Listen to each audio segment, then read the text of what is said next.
ఇవాళ ప్రధానంగా ఉదయం 6 గంటల నుంచి సాయంత్రం 6 గంటల వరకు ఈ నిరసన నిరాహార దీక్ష చేస్తున్నటువంటి సందర్భం ఏమిటి,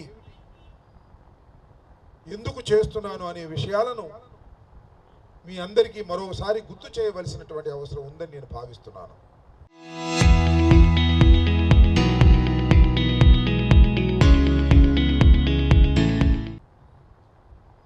మీకు తెలుసు, సుమారుగా 7 గంటల 20 నిమిషాల పాటు నా ఇంటి మీద, నా ఆఫీస్ మీద దారుణంగా, క్రూరంగా దాడి చేశారు. నా ఆస్తులు ధ్వంసం చేశారు, నా ఇల్లు ధ్వంసం చేశారు, నా కార్లు ధ్వంసం చేశారు, నా ఆఫీస్ ఫర్నిచర్ ధ్వంసం చేశారు. ఇష్టం వచ్చినట్టుగా బూతులు తిట్టారు, కులం పేరు పెట్టి బూతులు తిట్టారు, మమ్మల్ని కొట్టడానికి ప్రయత్నం చేశారు, కొంతమందిని కొట్టారు. ఇవన్నీ జరిగింది పోలీసుల సమక్షంలో.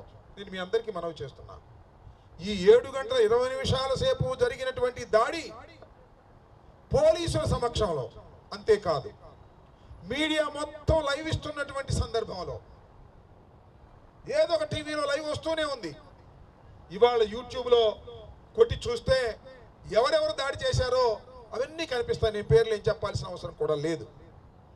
నేను ఏమంటానంటే, అయ్యా, నేనేదో చంద్రబాబు నాయుడు గారిని దూషించానని, ఆ దూషించిన తర్వాత తొందరపడి మాట్లాడాను, కొన్ని మాటలన్నీ క్షమాపణ చెప్పినా నన్ను అరెస్ట్ చేసి కోర్టులో ప్రొడ్యూస్ చేసి 18 రోజుల పాటు రాజమండ్రి సెంట్రల్ జైల్లో ఉండే విధంగా చేశారు ఈ ప్రభుత్వం, పోలీసులు. ఇక్కడ నా ప్రశ్న, ఇవాళ 12 గంటల నిరసన దీక్ష ఎందుకు చేస్తున్నానంటే, నా మీద పడి, నా ఇంటి మీద పడి అంత దారుణం చేస్తే 18 రోజులు కాదు కదా, 18 నిమిషాలైనా పోలీస్ స్టేషన్లో పెట్టగలిగారా? ఇది ధర్మమా? ఇది న్యాయమా? మాకొక న్యాయము, వారికి ఒక న్యాయమా? నేను చిన్నగా దూషించాననే చిన్న కేసులోనే 18 రోజులు నన్ను రాజమండ్రి సెంట్రల్ జైలుకి పంపించారే. అంత దారుణంగా చేసిన వారిని ఎందుకు శిక్షించటం లేదు? మీ పార్టీ వాళ్ళనా, మీ బంధువులనా, మీ వారేనా? ఇది ధర్మమేనా? ఇదేనా ప్రజాస్వామ్యంలో జరగవలసింది? ఇది తప్పు. మీరిప్పటికైనా వాళ్ళని అరెస్ట్ చేసి కోర్టులో పెట్టి రిమాండ్కి పంపించి చట్ట ప్రకారం వ్యవహరించండి అనేది నా డిమాండ్. రెండో అంశం, నన్ను 10-20 నిమిషాలకు అరెస్ట్ చేశారు. రాత్రి తీసుకువెళ్ళారు, నల్లపాడు పోలీస్ స్టేషన్లో పెట్టారు. సరే, నెక్స్ట్ రోజు రాత్రి 8కో 9కో కోర్టులో హాజరుపరిచారు. కోర్టు వారు రిమాండ్ ఇచ్చారు, అది వేరే అంశం. ఈ లోపల ఏం జరిగింది? రాత్రి 1:30-2:30 గంటలకి లాకప్ నుంచి బయటికి తీసుకొచ్చారు, పైకి తీసుకెళ్లారు. 2 కాళ్ళు పగలు తీసి హింసించడానికి ప్రయత్నం చేశారు. ఎవరిని? అంబటి రాంబాబుని. ఎవరితను? 2 సార్లు శాసనసభ్యుడిగా ఉన్నవాడు, ఈ రాష్ట్రంలో మంత్రిగా చేసినవాడు, రాజశేఖర్ రెడ్డి వెంట నడిచినవాడు, జగన్మోహన్ రెడ్డి వెంట నడుస్తున్నవాడు. వీడిని తీసుకెళ్లి మీరు హింసించాలని ప్రయత్నం చేశారే, ఇది ఊరికి పోతుందా? దీన్ని అంబటి రాంబాబు వదిలిపెడతాడా? చట్ట ప్రకారం శిక్షించేంత వరకు పోరాడా? దీని మీద యాక్షన్ తీసుకోమని చెప్పా. సుయి లేదు, సై లేదు పోలీస్ డిపార్ట్మెంట్కి. సుయి సై లేకపోయింది. అంబటి రాంబాబు గారు చెప్పింది తప్పు, మేము చెయ్యలేదని ఒక్క అధికారి చెప్పాడా? చెప్పలా. అంటే ఒప్పుకున్నారు. రాంబాబు గారు చేసిన మాట నిజమే, మేము మాట్లాడమని నోరు మూసి కూర్చున్నారు. యాక్షన్ తీసుకోవటంలా. ఏమిటిదని అడుగుతా ఉన్నా. ఈ ధర్మమేనా అని అడుగుతా ఉన్నా. దీని వెనకాల ఎవరున్నారు? లోకేష్ ఉన్నాడు, పెమ్మసాని చంద్రశేఖర్ ఉన్నాడు, ఆయన పైన చంద్రబాబు నాయుడు గారు ఉన్నారు. ఉంటే కొడతారా? ఉంటే నా ఇంటి మీద పడి దోషం చేస్తే కేసు పెట్టరా? నా ఇంటి మీద పడి దోషం చేస్తే వాళ్ళని లోపల పెట్టరా? ఇదేనా చట్టం? వదిలిపెట్టడి రాంబాబు, గుర్తుపెట్టుకోండి.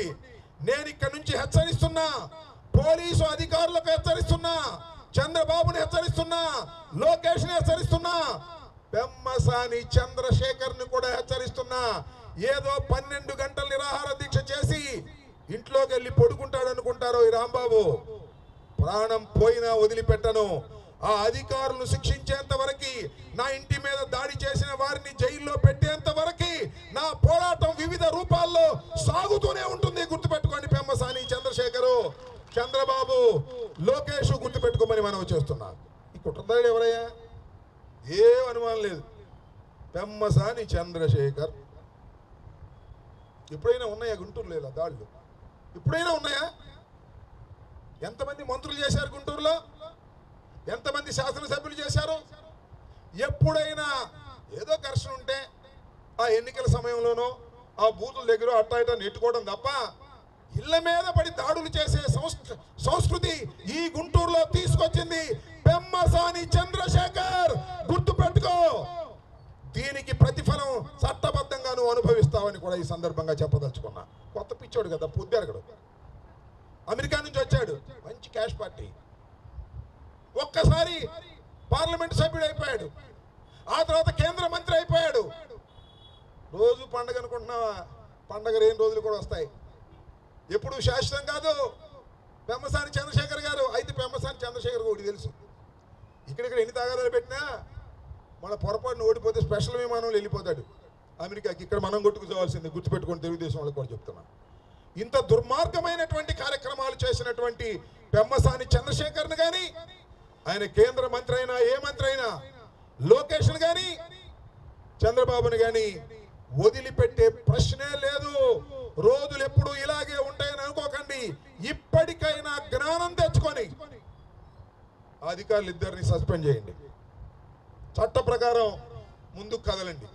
ఎవరైతే నా ఇంటి మీద దాడి చేశారో, నేను ఏదైతే కంప్లైంట్ ఇచ్చానో ఆ కంప్లైంట్లో వచ్చే సెక్షన్లు అన్నీ కూడా రిజిస్టర్ చేసి ఎఫ్ఐఆర్ని ఆల్టర్ చేసి చర్య తీసుకోండి, శభాష్ అనిపించుకోండి తప్ప ఏమిటి అన్యాయం నాకు అర్థం కాల. నిజంగా నా ఇంటి మీద దాడి జరిగినప్పుడు 1 గంట తర్వాత పోలీసులు వచ్చి లాఠీ చార్జ్ చేస్తే ప్రభుత్వానికి ఎంత పేరు వచ్చేది? మంచి పేరు కొట్టేశారా? అంబటి రాంబాబు గారి ఇంటి మీద దాడి చేస్తుంటే తెలుగుదేశం అని కూడా లెక్క చేయకోకుండా పోలీసులు వ్యవహరించారు, శభాష్ పోలీసులు అనేటువంటి మాట వచ్చేదే కాదా? చెప్పండి.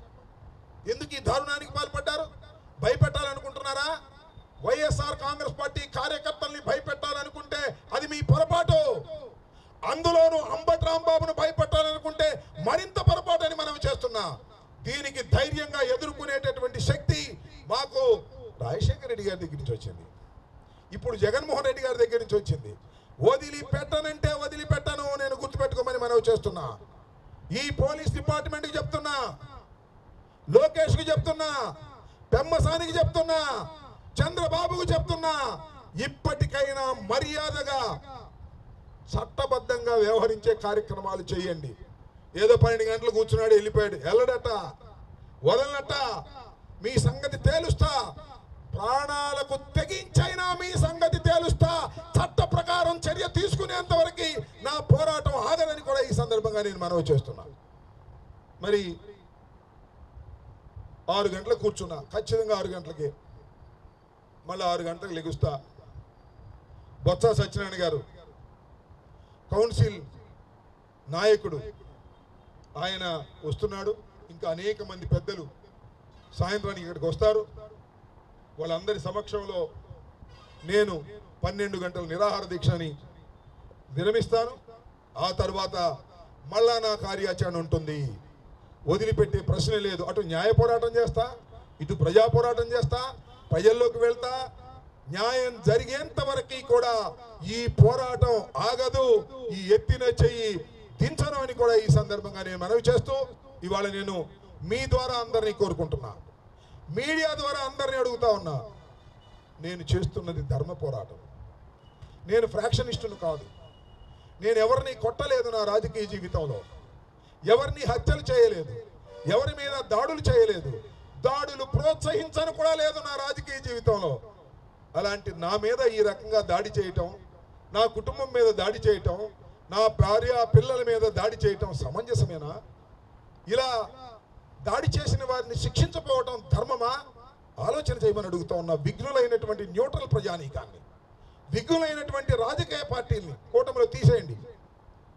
జనసేన, బీజేపీ, తెలుగుదేశం తీసేయండి. ఇంకా బీజేపీ అప్పుడప్పుడు ఖండిస్తుంది. నేను మనవి చేస్తున్నా, సృజనా చౌదరి గారు ఖండించాడు దాడులు జరగటం తప్పు అని. సిపిఐ నారాయణ గారు ఖండించారు దాడులు జరగటం తప్పు అని. ఇలా ఖండించిన వారు చాలామంది ఉన్నారు, కానీ కూటమిలో ఆ రెండు పార్టీలు మాత్రం ఖండించం. పవన్ కళ్యాణ్ గారు, చంద్రబాబు నాయుడు గారు. సరే, పవన్ కళ్యాణ్ గారు ఎందుకు ఖండించరో ఏమిటో మనకు తెలియదు. ఒక దుర్మార్గమైన పాలనకి ఆయన మద్దతు ఇస్తున్నాడు, ఇచ్చుకోండి, మనకేం అభ్యంతరం లేదు. నేను మనవి చేస్తున్నా, మిగతా రాజకీయ పక్షాలన్నీ కూడా గుంటూరు నడిబొడ్డులో ఇలాంటి జరిగిన సంఘటన జరిగితే దాని మీద యాక్షన్ తీసుకోకపోవటం అనే దాన్ని మీరు కూడా ఖండించాలి.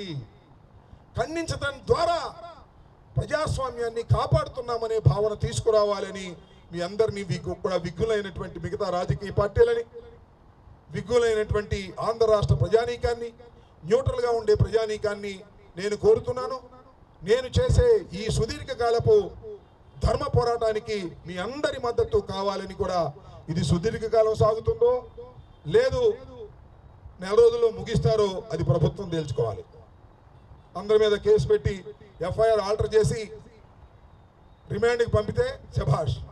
అలాగే నా మీద దాడి చేసి అర్ధరాత్రి పూట నన్ను హింసించినటువంటి పోలీస్ ఆఫీసర్ ఇద్దరు కూడా, ఒకడు వాసు, ఒకడు వెంకటేశ్వరరావు, గంగా వెంకటేశ్వర్లు, ఇద్దరు కూడా వంశీ నల్లపాడు పోలీస్ స్టేషన్ వంశీధర్, అలాగే గంగా వెంకటేశ్వర్లు, వీళ్ళిద్దరు కూడా లోకేష్ బంధు. ఉదయం 6 గంటల నుంచి సాయంత్రం 6 గంటల వరకు గుంటూరు జిల్లా వైఎస్ఆర్ కాంగ్రెస్ పార్టీ అధ్యక్షుడిగా ఈ రాష్ట్రంలో సుదీర్ఘకాలం రాజకీయాల్లో కొనసాగి మాజీ మంత్రిగా పనిచేసినటువంటి అంబటి రాంబాబు గారు జనవరి 31వ తేదీన ఆయన ఇంటిపైన జరిగినటువంటి దాడిని, ఆ దాడి జరుగుతున్నటువంటి సందర్భంలో చట్టాన్ని కాపాడవలసినటువంటి పోలీసు అధికారులు ప్రవర్తనని, ఆ ప్రవర్తన తర్వాత ఈ రాష్ట్ర ప్రభుత్వ వైఖరిని ఇప్పటి వరకు కూడా, ఎందుకంటే ఆయన దాడి జరిగినటువంటి బాధితుడుగా ఉన్నటువంటి అంబటి రాంబాబు గారు 18 రోజుల పాటు రాజమండ్రి సెంట్రల్ జైల్లో ఉంటే దాడి చేసిన వారు కనీసం 18 నిమిషాలు కూడా పోలీస్ స్టేషన్లో లేనటువంటి పరిస్థితులు. మరోపక్క బహుశా మనం ఎప్పుడు కూడా వినం, ఎందుకంటే సహజంగా శాసనసభ్యులుగా పనిచేసినటువంటి వాళ్ళు, మంత్రులుగా పనిచేసిన వాళ్ళు సమాజంలో అత్యంత గౌరవనీయులైనటువంటి పరిస్థితుల్లో వాళ్ళ కాలాన్ని కొనసాగిస్తూ ఉంటారు. సమాజం కూడా వాళ్ళ పట్ల గౌరవ భావాలు కలిగినటువంటి పరిస్థితులు ఉంటాయి. పోలీసులు కూడా స్వాతంత్రం వచ్చిన తర్వాత ఇప్పటి వరకు కూడా శాసనసభ్యులను తీసుకెళ్ళి, మాజీ మంత్రులు తీసుకెళ్ళి అమానుషంగా శారీరకంగా హింసించినటువంటి సంఘటనలు చరిత్రలో మనం ఎప్పుడు కూడా చూడం.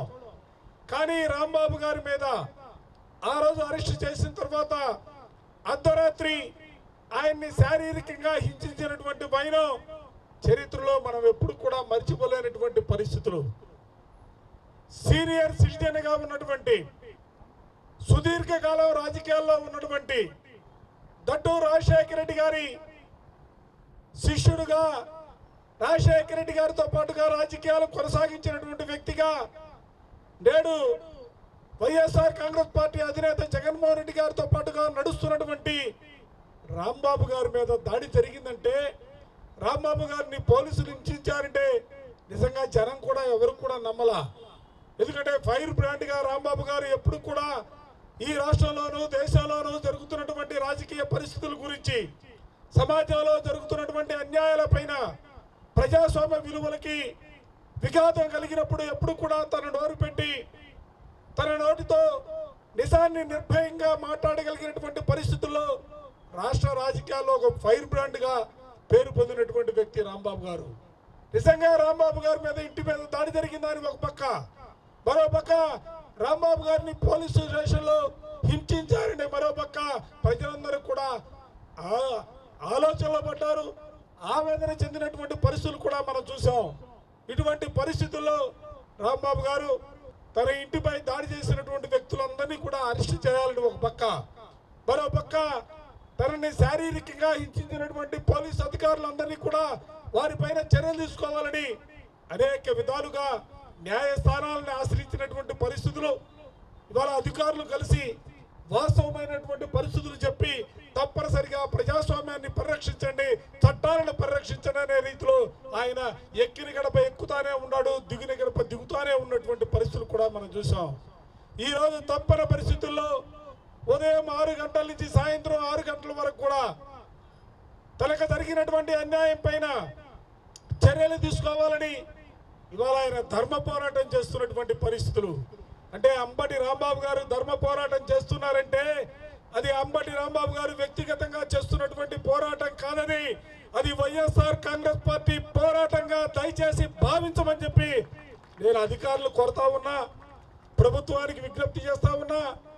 ఇదేదో ఇందాక రాంబాబు గారు చెప్పారు, ఇది అంతం కాదు, ఇది ఆరంభం మాత్రమే. భవిష్యత్తుకు సంబంధించి ఇది ఒక ఉద్యమంగా మారక మునిపే, వైఎస్ఆర్ కాంగ్రెస్ పార్టీ శ్రేణులందరూ కూడా రోడ్డుపైకి రాక మునిపే రాష్ట్ర వ్యాప్తంగా ఈ కార్యక్రమం, ఇది ఇవాళ చేపట్టినటువంటి కార్యక్రమం ఒక ఉప్పెనలాగా రాబోతా ఉంది. రాష్ట్ర వ్యాప్తంగా వైఎస్ఆర్ కాంగ్రెస్ పార్టీ శ్రేణులందరూ కూడా రోడ్లపైకి రాబోతున్నటువంటి పరిస్థితులు కూడా నేను ఈ సందర్భంగా గట్టిగా చెప్పదలుచుకున్నా. దయచేసి ఎవరైతే దాడులు చేశారో ఆ దాడులు చేసినటువంటి అందరిపైన కూడా చట్టాలు మీ చుట్టాలు కావు, సెక్షన్లు మార్చాలా, ఆ సెక్షన్లు మార్చి తప్పనిసరిగా వాళ్ళందరినీ కూడా అరెస్ట్ చేసే కార్యక్రమం చేయాలా. మానవ హక్కుల ఉల్లంఘనకు పాల్పడినటువంటి ఆ పోలీసు అధికారులు ఇరువురిని కూడా ఎవరైతే నల్లపాడు పోలీస్ స్టేషన్ సంబంధించి వంశీధర్ ఉన్నారో, ఎవరైతే పట్టాపురం పోలీస్ స్టేషన్ సంబంధించి గంగా వెంకటేశ్వర్లు ఉన్నారో వారి ఇరువురి పైన కూడా చర్యలు తప్పనిసరిగా తీసుకోవాలని చెప్పి వైఎస్ఆర్ కాంగ్రెస్ పార్టీ పక్షాన మేము డిమాండ్ చేస్తా ఉన్నాం. తప్పనిసరిగా ప్రభుత్వం దిగి వస్తుందని ఆశాభావంతో ఉన్నాం. దిగి రాకపోతే దీన్ని ఏ విధంగా ముందుకు తీసుకెళ్లాలో మాకు కూడా ఆలోచనలు ఉన్నాయి. దయచేసి ఆ స్థాయికి మీరు దిగజారొద్దని చెప్పి నేను ఈ సందర్భంగా కోరుతూ, ఈరోజు రాష్ట్ర వ్యాప్తంగా వైఎస్ఆర్ కాంగ్రెస్ పార్టీ ఓడిపోయిన తర్వాత సోషల్ మీడియా కార్యకర్తల పైన కేసులు పెట్టినటువంటి వైనం కానీ, జైల్లో వాళ్ళ కొనసాగించినటువంటి పరిస్థితులు కానీ, ఆ పరిస్థితుల నుంచి ఆ రోజు నుంచి రాంబాబు గారు వైఎస్ఆర్ కాంగ్రెస్ పార్టీ పక్షాన ఆయన మాట్లాడడం కాకుండా అడుగడుగునా కూడా ప్రభుత్వ వైఫల్యాల్ని, ప్రభుత్వ వైఖరిని ఎండగడుతూ ముందుకు సాగుతున్నటువంటి వైనాన్ని కూడా ఈ సందర్భంగా చెబుతూ, ఆయన గొంతు నొక్కాలని మీరు ప్రయత్నం చేస్తే ఆయన మరింతగా విజృంభించే మనస్తత్వం కలిగినటువంటి వ్యక్తిగా, ఆయనకు జరిగినటువంటి అన్యాయం పైన ఆయన చెప్పాడు మాటలు, ఆయన ఊరుకునే వ్యక్తి కాదు. దీనిని కొనసాగించడానికి సంబంధించి దీనిపైన చర్యలు తీసుకునేంత వరకు కూడా తప్పనిసరిగా రాంబాబు గారంటే ఆయన ఏదో 6 గంటలకు ఒక్కడే వచ్చి కూర్చున్నాడు, 6 గంటలకి సాయంత్రం లేచిపోతాడనే భావన దయచేసి వద్దు.